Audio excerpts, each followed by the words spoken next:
Hi, my name is Tom Heffel, and this channel is all about helping students learn chemistry.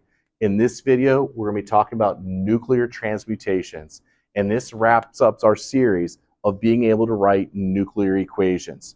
Now, the past 3 videos that we watched, we talked about how nuclear reactions occur naturally, like all on their own, and it's usually due to an unstable nucleus, either too many protons, the proton-neutron ratio is not right, or that the nucleus has too much energy. Okay?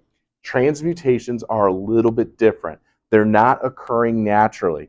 This is actually where we kind of go in from like a chemistry vantage point almost into a physical vantage point, because this is not occurring naturally.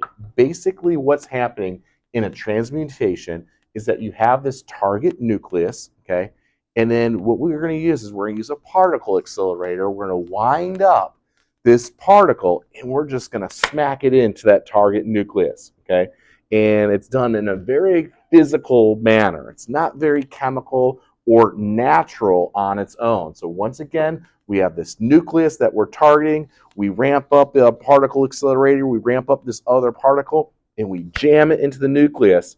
And when that happens, it's going to create a new substance, because if you jam something into the nucleus, okay, it's going to be a different element if the protons change, okay? So what we have to do is be able to kind of like transcribe, kind of like the shorthand method, okay, into an actual nuclear equation, okay? And the shorthand scribe that we're going to look at is something that looks like this, okay?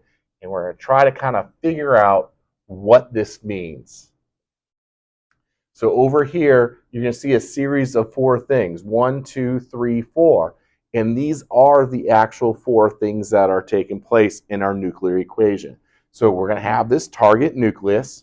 We're going to accelerate some type of particle. We're going to jam it in there, okay, into the target nucleus. Some particles could be ejected, okay, and then we're going to make a new substance, which we're going to call our product. So the first 2 things are going to be the reactants, or what occurs on the left-hand side of the reaction. So something that looks like this, okay? The alpha particle, remember, is 4 and 2. And then we're going to have our chemical reaction, and the products are going to be the other 2 things. In this case, it's going to be the proton and oxygen, which has atomic number of 8, okay? So if you look here, was the mass conserved? Do I have 18 on both sides? Okay. Was the charge conserved? Do I have 9 on both sides? In this case, we do. So this transmutation is converting nitrogen into oxygen by smacking an alpha particle inside the nitrogen nucleus. And what happens is a proton comes off, and we create oxygen 17.